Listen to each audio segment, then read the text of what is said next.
Last topic किया था circuit containing pure inductor only, उसमें हमने देखा था कि हमारी जो ई की इक्वेशन आ रही थी वो आ रही थी ई नॉट अपॉन ओमेगा एल, ई की power iota omega T minus pi by two. ठीक है, तो अगर इस इक्वेशन को हम स्टैंडर्ड इक्वेशन से कंपेयर करें ई नॉट बाई एक्स एल, तभी हम इसको ऐसा लिख पा रहे थे, दिस इज आई नॉट ई की power iota omega T minus pi by two. ठीक है, तो ए के अकॉर्डिंग ये ओमेगा एल जो है ये क्या बना आपका रेजिस्टेंस ऑफ द इंडक्टर। ठीक है, तो X L equal to omega L हम लिख सकते हैं और ओमेगा का मतलब होता है 2 पाई म्यू एल। अब यहाँ से देखो क्या किया, फॉर अ डीसी वेव हमें पता है फ्रीक्वेंसी होती है 0।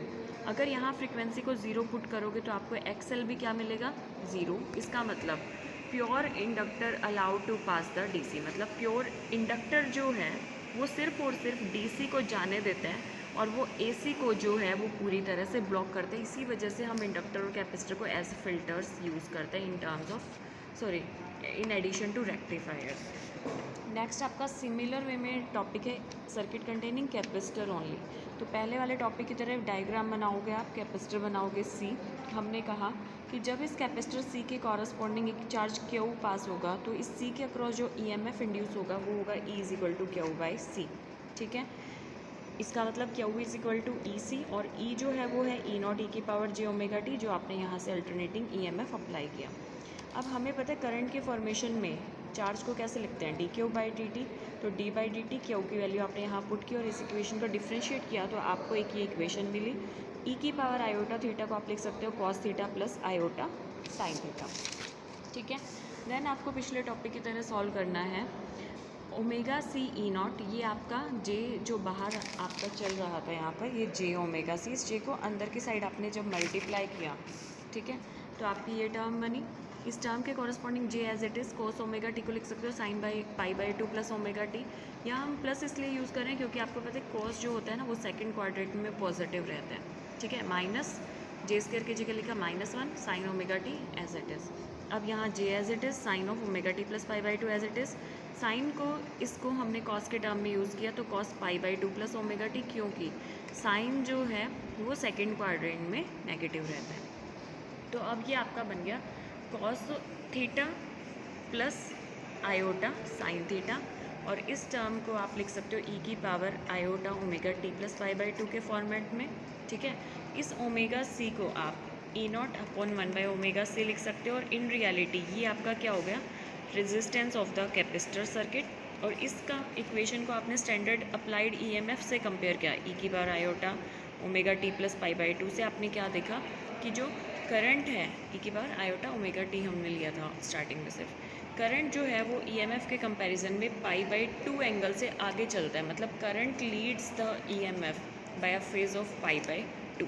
ठीक है, अब यहाँ पर क्योंकि आपका resistance of the resistor of the capacitor circuit आया 1 by omega C, D C के लिए म्यू 0 मतलब एक्स सी बनेगा इनफाइनाइट, 1/0 विल बी इनफाइनाइट। इसका अंदर जो कैपेसिटर होता है वो हमेशा ब्लॉक करेगा डीसी को और वो अलाउ करेगा एसी टू पास।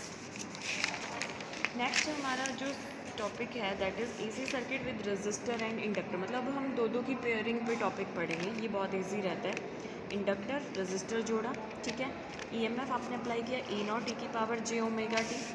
हमें पता है कि यहाँ पर जो रेजिस्टर का पार्ट होगा रेजिस्टेंस का वो दो पार्ट्स में रहेगा, रियल एंड इमेजनरी, क्योंकि रेजिस्टेंस के अक्रॉस तो रेजिस्टेंस सिंपल होता है आर, पर आपको पता है कि जो इंडक्टर है उसके अक्रॉस रेजिस्टेंस है ओमेगा एल। ठीक है, तो हमने लिखा कि EMF across resistor I naught R, EMF across inductor j I naught omega L. इसका एक रीज़न ये भी है क्योंकि हमने कहा था कि इंडक्टर में जो करंट है वो लैग बिहाइंड करता है, मतलब वो इमेजनरी एक्सिस पर आता है और ईएमएफ जो आएगा वो रियल एक्सिस पर आएगा। दैट्स वाई हमने इसको इमेजनरी फॉर्मेशन में लिखा और टोटल ईएमएफ हमने लिख दिया, दोनों का एडिशन, आई नॉट को कॉमन लिया और ये आपका आ गया I naught into Z. Z is the impedance of L R circuit. ठीक है, अब हमने कहा यहाँ पर जो आर है वो रियल पार्ट है called resistive part, omega L जो है वो है इमेजनरी पार्ट। ठीक है, अब आपका जो इम्पीडेंस बना वो बना R plus j omega L, और इस इम्पीडेंस को क्योंकि रियल और इमेजनरी पार्ट में है ये, तो आप इसको लिख सकते हो Z cos phi plus iota Z sine phi या फिर जेड ई की पावर जे फाई। मैग्नीट्यूड आपका क्या बनेगा under the root of square of each term, angle कितना बनेगा, imaginary part that is omega L divided by real part that is are.